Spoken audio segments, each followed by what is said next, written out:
Boyfriend ওটা তো হাসি দিলেই হয়ে যাবে। এরকম ভাবে আসলে বয়ফ্রেন্ড ডাইরেক্ট মুখে মুত্তা দিব।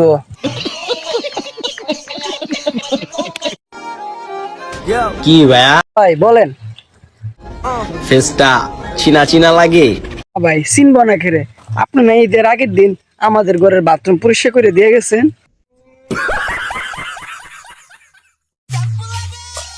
আপনি রেডি হন, আমি শ্যাম্পু দিয়ে লুক পাড়াইতেছি।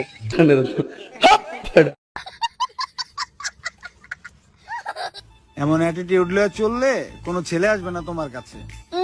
আমার লাগবেও না।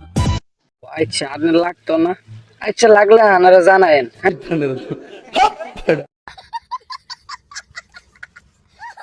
তুমি যাইবা গা?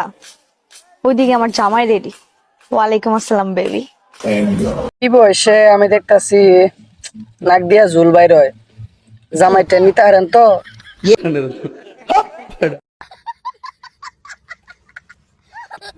কিউট হওয়ার একটা লিমিট থাকে, শালা আমি লিমিটটাই ক্রস করে আলাইছি। লিমিট থাকে কিন্তু ভাই আপনার লিমিট ছাড়া পুরো হাতির বাচ্চার চেয়েও বড় হাতি হয়ে গেছেন।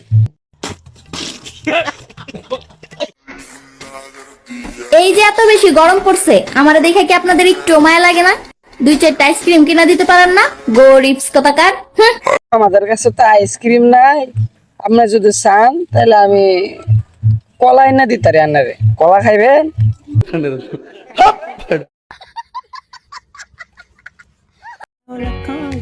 এত কিউট আমি, তারপর একটা প্রেম হচ্ছে না।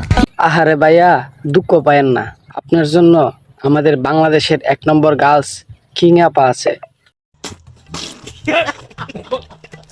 জীবনে বড় তৈলে বেশি বেশি হরলিক্স খা। হইতে চাইছিলাম কবুতর। হইতে চাইছিলেন কবুতর আর হইয়া গেছেন হাতির বাচ্চা। আইতাছি রে। ভাই আসেন, তাড়াতাড়ি আসেন, আমার বাথরুমটা পরিষ্কার করতে হইব। কিছু তো আছেই আমার ভিতরে। ভাই আপনার ভিতরে যে কি আছে এটা হকগুলি জানে, বুঝছেন? আপনার কোন জায়গায় কোন পার্স আছে এটা হকগুলি জানে, পুরো পাবলিক জানে। সন্দেহ, তুই ঠিক কথা বলেছিস।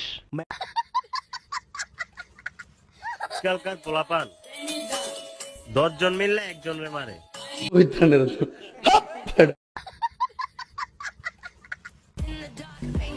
যা মাইনা লইলাম, তোরাই সঠিক আমরাই ভুল। ভাই অতি স্মার্ট যে পাগলের লক্ষণ ওরা না দেখলে আসলে বুঝতাম না। নিঃসন্দেহে তুই ঠিক কথা বলেছিস। আবারও মাঠে নামতে হবে। কি আবারও মাঠে নামবেন? ঘাস খাওয়ার জন্য না কুত্তার পিছনে দৌড়াইবার জন্য? আমি এখন পিনিকে আছি। আপনি এখন ফিনিকে আছেন, তাহলে তো আপনি ফিনিক সারাইবার জন্য আপনার এখনই গু খাইতে হইব। আর গু না খাইলে আপনার ফিনিক ঠিক হইতো না। আজকালকার পোলাপান 10 জন মিললে একজনের মারে। আর মাইরাই আপনার মতো এমন জিনিস তৈরি করে।